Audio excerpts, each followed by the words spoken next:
Hello and welcome to The Road Already Traveled, a podcast where we feature lessons from successful entrepreneurs and the professionals that serve them as they share their inspiring stories and insights.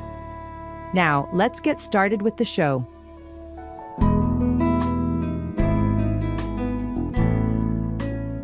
Welcome back to The Road Already Traveled, the podcast where we explore entrepreneurs and things that they've done good and bad over the course of their time.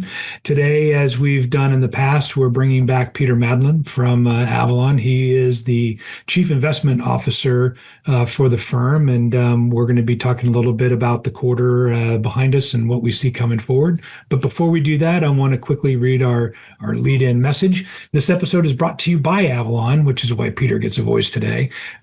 A wealth management firm dedicated to personalized financial, business, and investment planning for entrepreneurs as they make their way in our chaotic world. Are you ready to take control of your financial future? At Avalan, we believe wealth isn't just about numbers. It's about freedom, security, and living life on your terms. Wherever you are in your entrepreneurial journey, or simply an existing client of Avalan tuning in to hear what we have to think, our team of experts are here to guide you every single step of the way. There's no such thing as a cookie cutter solution. We offer simply smart, personalized strategies designed for your goals. We use our unique optimal entrepreneur program and an unwavering focus on world-class service. Our relationships are built to last generations, helping clients achieve lifelong goals through a thoughtful and consultative approach. Visit avalanwealth.com today and start building the future you deserve. That's AVALAN wealth.com. All right, enough of that business out of the way. Peter, thanks for joining us today and kind of bringing us up to speed. I know people are wondering, there's been a lot of turmoil, if you will, oil, no pun intended, in the portfolios and markets, so far year to date, but we seem to be weathering it pretty well. Maybe you can give us an idea of where we've been and where we think we're going. Well, these are certainly transformational times across many aspects. I think that the most important feature of our current environment is that the war headlines in the media are extremely loud, but the markets are speaking even louder. For instance, over the past week, the narrative has escalated even again. So, for instance, the leadership instability in Iran, which reminds me, seeing that the instability in Iran, I think President Trump's going to have to write a sequel to his 1987 book, The Art of the Deal. It's hard to make a deal when you've killed your opponent. But putting that aside, oil pretty much is the risk that markets say is manageable. So everyone was very concerned, oh my goodness, oil going over 100, oil going to 200. But oil is back over 100. But here's the part that matters. The futures curve is still pointing lower over the next 12 months. In other words, what the future price of oil, the market is projecting, it will be lower than it is today. And so we're not seeing panic pricing. The markets are expecting normalization. So why hasn't oil exploded higher despite disruptions around the Strait of Hormuz? Because supply is adapting. Oil is rerouting through pipelines and overland transports, and Russia is increasing their flows to China and India, and Japan is buying Mexican oil. So the markets are telling us that something subtle or very important is going on. Although disruption is real, the dislocation is temporary. If you're a historian, then you know that markets have seen this movie before. Investors assume that war equals economic collapse, but history suggests strongly otherwise. For instance, World War I, when it broke out, markets shut down entirely for about 4 months. When they reopened, the Dow Industrials at the time more than doubled within the next 2 years. And this is not to minimize the human costs, but it highlights a financial reality. Markets adapt faster than we ever expect them to. I remember back as a kid, during the Arab-Israeli war, right, and the pressure on oil then, and the way the market responded to that. And I actually remember my dad drove a lot for work, and My job, when part of my allowance came from when he'd get home from work, if it was if you remember the odd even days at the gas pumps when you could get Yeah. a license plate when you could get gas. If it was an odd day and my dad's license plate was even and he needed gas to go to work the next day, I had to go change the license plates between a couple of our cars so he'd have the right Odd number and even. Yeah. so he could get gas. Is there any kind of connection at all, like in terms of the mindset that we're in today in terms of supply? I'm hearing people talk about, oh, we're going to run out of jet fuel and we're going to run out of this reserve and that reserve and the other. And I don't think those talking points are fundamentally different than what we heard, back in 73, 74. But you had mentioned the media. How much of that is really driven on media generating fear versus reality of running out of gas or the reality of maybe having an odd and even day at the pump again? Sadly, almost entirely. And the markets are so resilient, particularly the U.S. It's another aspect of the amazing adaptability of a free market. So, and you're seeing this in the fact that the rally that we've had, this is not a defensive rally. We're not reacting to the fear that's being projected out there. This is a market melt-up. And for instance, since the March 30 low, the S&P is up 12%. Transports, the Dow Transport up 24%. Large cap growth that was hammered up 20%. And even the Mag 7, who are still languishing, are up 20% since the March 30 low. And so it's not narrow leadership. The broad risk on behavior is apparent throughout the market. Even more telling, I think, is that the NASDAQ 100 just experienced the fastest oversold to overbought transition in history. And so this is not hesitation. The markets are showing us momentum. So they're looking beyond this particular conflict. Even should the conflict carry on, the markets are saying that it can be handled. So the market, it's not trading as though we're in the middle of the conflict, though. I think the key insight is that the war may not be over, but the markets are trading like it will be. And so, and we can say that because oil spikes aren't breaking equities and the risk appetite has certainly returned and sentiment is slowly improving. So markets don't wait for clarity as a voting machine. They anticipate it. And what drives markets ultimately is earnings. And underneath the headlines and all of the fear, the fundamentals are very strong. Almost 90% of the S&P 500 companies are showing positive forward revenue growth. That doesn't mean that all 90% are being rewarded, but that's the reality of how their balance sheets are progressing. Over 80% now show positive earnings growth, and the forward earnings per share just hit a record. So analysts, and despite that, analysts are still revising earnings higher for both this year and 2027. This is not what you see before a collapse. This is what you see during an expansion. So earnings revisions are strongest in energy, obviously, technology, and materials. Those are all related to AI and also to the impact of the energy restrictions, oil restrictions from the war. Even in the middle of geopolitical stress, Rich, I think corporate America is showing that it can still grow. And that's the anchor to the current market move higher. So when we talk about then, what's coming, and you talk specifically about market melt up, which is music to most investors' ears. Are we projecting, that we're still on track for 2026 to be a net positive year in the markets? Yes, we are. And we expect the rally to continue into 2027.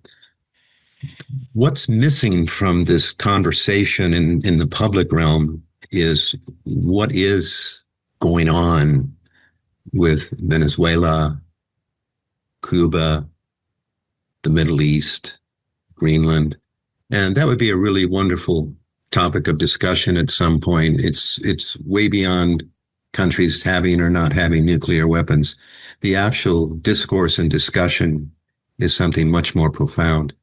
And eventually, I think it will hit mainstream media. It will have to, because people are recognizing that the market is recognizing a different reality than what we're hearing in the media. I think the takeaway to the fact that we, despite the outbreak of war in the Middle East and the uncertainty surrounding it, headlines are saying escalation of the war. The market is saying we're going to adapt. That's the key word. And oil is elevated, but still it's contained. War is ongoing, but it's been discounted. And so earnings are rising, and that's driving higher prices. So this is indicative not of a market in fear, but it's a market in motion. So right now, I think the probabilities, if we put a probability index up 60% continued expansion, as you had asked, into 2027, 20% of a melt up, which is hinting very strongly that we're just about to start the melt up stage in earnest. And there's a 20% chance that we could have a meltdown, that some unexpected event could occur, but that's always the case. I don't think I've ever had a matrix or a probability matrix that didn't include a 20% meltdown. And that's why you have diversification. It's the one free lunch in marketing. So the key is the market's not predicting that the war will continue, but it is recognizing that the market is already pricing. And it's pricing something most investors are still struggling to accept. The world may be uncertain, but the market is still moving forward. And historically, it has always done that. So I'm going to soapbox here for just a minute, because I think what you're sharing is really important, right? Because there's a difference between, retail investors, their sentiment, their understanding of what's going on, right? And what the markets are actually doing. So as much of a disconnect there is between reality and perceived reality in the markets, there's that much of an impact between retail investors, right, and what their reality is versus what markets are actually doing. So I want to talk about just simply the most important thing about staying the course and being disciplined in what you're doing, right? It's like we always take a lot of calls from investors when things look bad or they are perceived to look like they could be worse. Like, what's your plan? What are we doing? And of course, that's why you're here, Peter, right? We always have a plan and we're always looking at this. But what's fascinating to me is that, at the bottom, I was reviewing with several clients, right, their portfolios and talking about, it's like, hey, you are less than 1% negative year to date, right? This was at the bottom of what we saw before this, return rally. And your 12-month, over 12-month return is still in the double digits. But what was fascinating is all the calls that, investors make to their advisors, right? Whether it be us or, other advisors that are out there, they're always calling when it's not so great. But I can tell you that none of them called me back when we rallied out of that problem to say, hey, this is great. Because I think that we're always, as investors, waiting for that other shoe to drop. And I guess the important thing here to understand is that from what you've shared, Peter, we don't necessarily see a high probability of another shoe to drop. No. And that, had you left the market, a month ago, you'd be very sorry for having done that where we stand today, because those people that were less than 1% down a month ago are now up over 5% again year to date, just simply by hanging out and letting the markets do what they do. Would you like to add to that at all? Or I just wanted to make sure that we're really talking about the difference between reality in the market and then the perception of reality by investors. It's very, very difficult. Even I've been in this business for too long to recount, but I'm still subject to fear and greed. So when markets do these types of things, we're hardwired to either fight or run. But you also get a certain perspective over time, once again, study of history, that these things are usually very transitory, and more often than not, you welcome these periods of uncertainty because they give you an opportunity to reconfigure portfolios and to buy emerging trends in other sectors and industries at reduced prices. It's very, very difficult to pick tops of markets, and that's why when they seem to be weakening, it's uncertain. It's very, very easy to pick bottoms. of markets. It's a very, very interesting situation. There's a number of indicators that have been developed over the years that they're very, very, very, very robust in helping investors determine when is the bottom of the market. But most of the retail investors are still governed by the fear factor, and they totally miss those signals. I think it's important, too, to know what are we interested in here at Avalan. We like physical infrastructure and equipment that supports the AI build-out. We think that's a trend that's going to continue to compound rather substantially. And so we think that the AI theme is lifting corporate earnings, as we've already discussed, but that will be a continuing trend. It will also affect Fed policy moving forward. The Fed can actually probably afford to keep rates low or even lower because of the massive anti-inflationary efficiencies that will be expected to occur from AI. That's not to say it will happen right away. The initial period here of AI implementation is inflationary, but ultimately is not. And then we also like international exposure. We like hard emerging market debt. We like EM equities that are commodity exporters. So this is how we're positioning portfolios. But we're revisiting the entire process of portfolio construction. Treasuries, since the pandemic, we've seen that they no longer provide portfolio ballast at all. Anyone betting now on a pure 60-40 passive portfolio is making a long-term bet on the outcome of this transitional period. And I think they're making the wrong bet. And portfolios now need to be much more tactical. And you need to look for idiosyncratic drivers. And so you should call your advisors, call Rich, call me at any time to talk about it. But the entire portfolio construction process now through this transformational period is definitely changing more than I've seen it in my entire career. And we've adapted to it. We have an alpha strategy now, that our thematic portfolio that we think should be a part of any well-diversified portfolio. We've also moved away from pure bonds because now the issuance coming out when you buy a bond index fund, durations are increasing and the issuance is becoming more concentrated into credit. You're not buying a diversified exposure to the fixed income markets anymore. So be aware of all the changes that are taking place now, particularly for the pure passive investor. Love that. And I think that's a great segue out. For Avalan clients, we are here to talk to you about this further. If this raised any additional questions or concerns or confidences, that's wonderful. If you're not, we encourage you not to buy into the noise of the media and the things that are happening around you. We encourage you to stay consistent. Don't try and time things. Talk to your advisors, talk to your money managers, and make sure you understand what they're doing on your behalf. And keep on keeping on, for sure. Yeah. Peter, you've been such a great resource to us here at Avalan, and your insight here was, we appreciate you sharing it today, as you do on a daily basis. It's great to be here. It's great to have you as always. We're here. Make sure as you finish up here, if you liked what you heard, to like, comment. If you heard something that Peter talked about, along the way and want to hear him talk more about that in the future, make a comment. And, those are things that we might be able to add into these segments. But, just like I said, we're happy to share the information as we have it, and it's not necessarily as gloomy as one might think.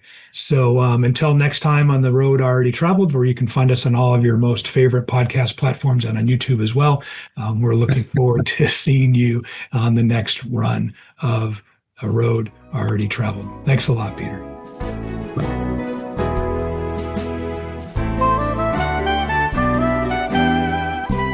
As always, thanks for joining us on the Road Already Traveled podcast. We're grateful you've joined our community and look forward to seeing you again for our next installment, so be sure to click subscribe so you won't miss a thing.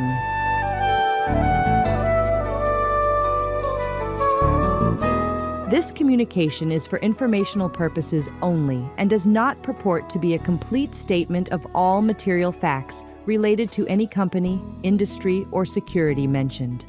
This material is limited to the dissemination of general information pertaining to its diversified services. The opinions expressed reflect our judgment now and are subject to change without notice and may or may not be updated. The information provided, while not guaranteed as to accuracy or completeness, has been obtained from sources believed to be reliable. Financial planning, advisory, and/or consulting services offered through Avalan LLC, a registered investment advisor.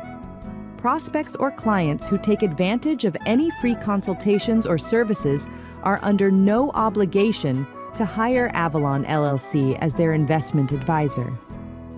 Listeners who are not market professionals or institutional clients of Avalan LLC should seek the advice of their financial advisor before making any investment decisions based on this communication. Additional information on any securities mentioned is available on request.